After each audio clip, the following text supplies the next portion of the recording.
Okay, so I lied. It's actually really tiny, but I'm super stoked to paint on it. It's heavy. It's made out of concrete. These are real bricks. It was sent to me by a company called Pop Decks. There's links here. There's links in the description to their website and to their Instagram account where you can see some of the other artwork that's been done on it. I just came across a post today from Sasha Sanchez, who has done some graffiti artwork on his, and I'm really stoked to be able to do the same thing, not the same thing, but something cool also on mine. We're gonna do some graffiti, some airbrush graffiti. Let's go. All right, I busted out my paint. Today I'm gonna be using gravity-fed airbrushes instead of the siphon-fed airbrushes that I normally use. The reason for that is that you can work at much lower pressures with these gravity-fed airbrushes than you can with the siphon-fed airbrushes. That's important because this brick wall that I'm painting on is a smooth surface. It's not absorbent like the t-shirts I typically paint on. So when I paint at high pressure onto this brick wall surface, that paint would splatter right off. I can reduce that by working at much lower pressures. I can also mix custom colors in this cup a lot easier than mixing a whole bottle of paint on the siphon-fed airbrushes.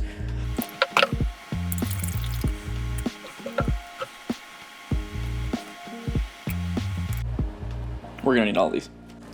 Alright, so mixing custom colors in a gravity-fed airbrush. I'm actually going to mix my colors straight in the cup of the airbrush, and I'm going to use these coffee stirrers to do it. I'm going for a teal blue sort of color. I'm just going to wing it. I'm going to make sure well, first thing I'm going to do is open the paint. Okay. Get out of there. Get. Alright. I'm going to make sure that I put enough in here to do the whole base coat because I don't want to have to match this color later. If you aren't as confident mixing colors, you might want to mix them in a separate container. Most people do, but I'm just going to go for it, and whatever it is, it will be. And I'm also going to use a little bit of this reducer. This is Createx's high performance reducer. Just a little bit to help the flow. Now, at the very base of this airbrush and in this cone, there's paint that I didn't mix up because my stirrer doesn't reach down there. I'm going to do what's called back flushing the airbrush to blow some air back through this cup and push some of that unmixed paint up towards the top so it can be mixed in. I'm going to do that by putting my finger on the end of the airbrush and pulling back just a little bit. And you'll see those bubbles come up. That's air flowing backwards through the airbrush. Now that paint has moved with the air, I can mix it up again, and I'm pretty confident that all this paint is mixed well enough for me. I think we're good to go.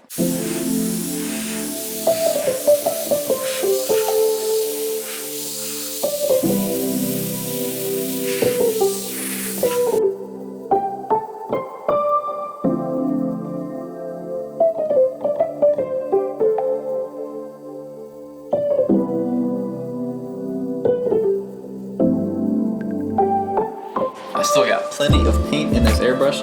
I'm gonna add some more dark blue to this thing so I can darken up the color, and I'm gonna throw some shadows in there.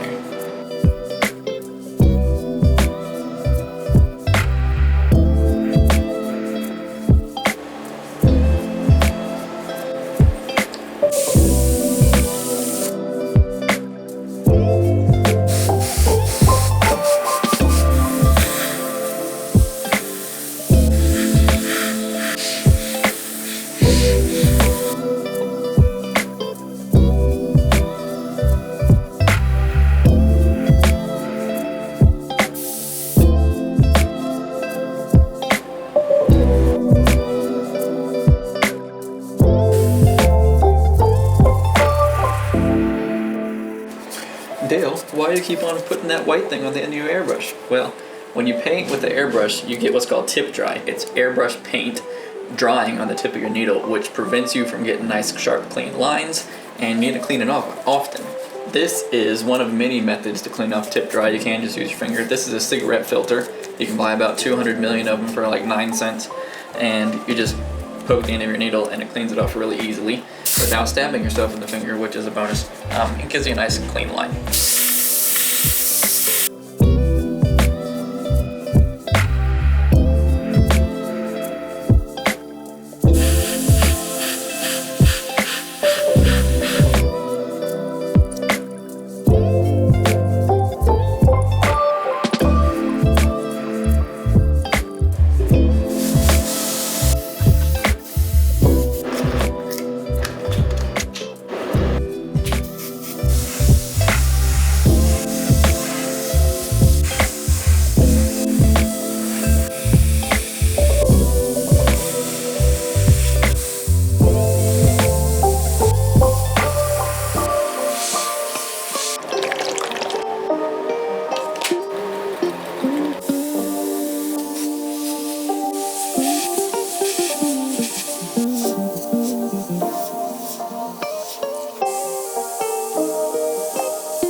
guys, I'm done with this. This surface was super awesome to paint on. Remember, if you want to buy one of these walls to paint on, check out the link in the description. These are handmade in Germany.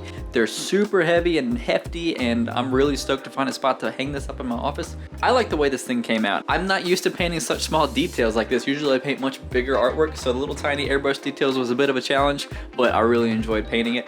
I'm gonna hit it with a clear coat, finish it up, protect that paint, and then show you some shots of the final product.